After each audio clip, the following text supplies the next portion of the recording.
Well, the holidays are coming soon, and that means shopping, and for the little ones out there, lots of new toys. Yes. But just how safe are the toys you're buying? I hit the streets to ask New Yorkers how much they know about toy safety.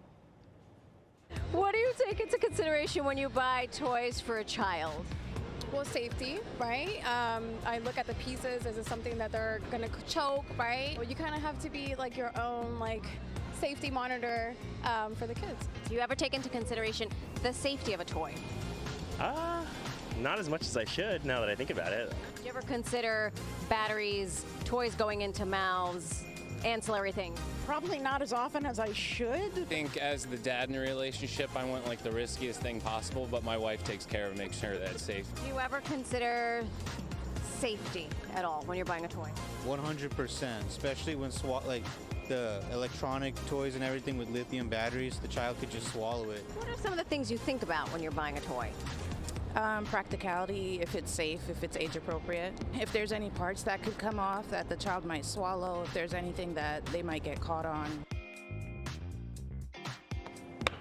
Here to help give us some toy safety tips for the holidays and really for all year round, Andrew Finkelstein, the managing partner from Jacoby in Myers, New York. Thank you for being here. My pleasure. Always great to see you. Nice seeing you, JD. Nice seeing you. So look, I think the first thing that a parent considers when they're toy shopping is my kid going to like the toy? Right. But there's actually, something else they should consider first and foremost. Is that right? Right. Well, a lot of times parents are worried about the developmental benefits of toys, looking at how is this going to help my young child, but priority above developmental benefits is safety.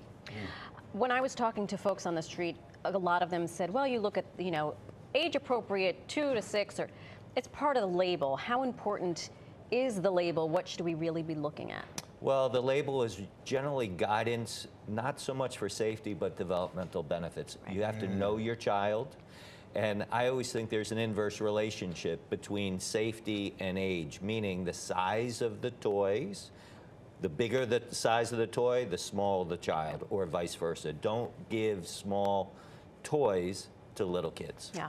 When we look at a toy as a parent, what are some of the more dangerous parts that we should think about before we give a child a toy or gift someone else? Well, first thing you want to think, can this fit in my kid's nose? Right. In my kid's ear? Presume they're going to experiment, right? So that's why I say that inverse relationship. But the most dangerous thing are these little batteries that sometimes come out. Have to be very careful of those batteries. They are toxic if swallowed.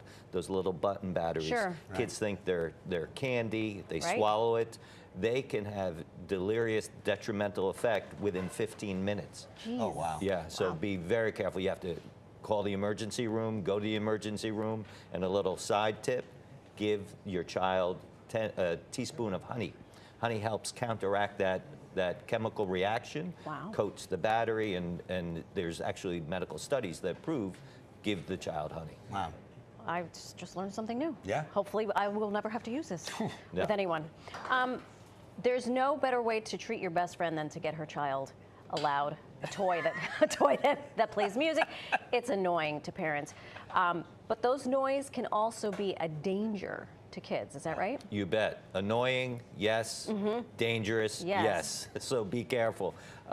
You really have to use common sense is what it comes down to. If you're sitting and you're a distance away and you can hear that music very loud, you better tell them to turn it down, because the long-term effects of hearing loss is not good. It's not good. Yeah, the kids these days, the gaming and the headphones on, and kids have a lot of noise and a lot of sound in their life. How do we know as parents if a toy has a history of safety issues? How could we know? Well, go online. Consumer Product Safety Commission, you can sign up for it. They give you all of the recalls for a particular product, but importantly, if you sign up, you get automatic emails. Yeah. It's out there. Companies are not always the best at communicating recalls, but a lot of recalls occur, and they always go through the Consumer Product Safety Commission, cpsc.gov. I'm still on their list because many, many years ago when my children were babies, there were that one particular year so many recalls. Recalls, yeah. So they'll be intrepid. They'll keep sending you emails. You'll if keep you want getting. Well, it's good. I mean, I'd rather get an Right. email I didn't need than not get one that I Exactly. did. Sure, and then you can tell your friends and family That's about right. it. Yeah. That's right.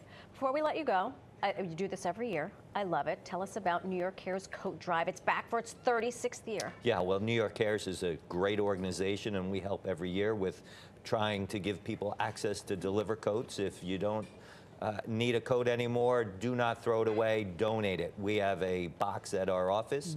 It's on Broadway, 39 Broadway. We welcome all donations. Fantastic. That's great.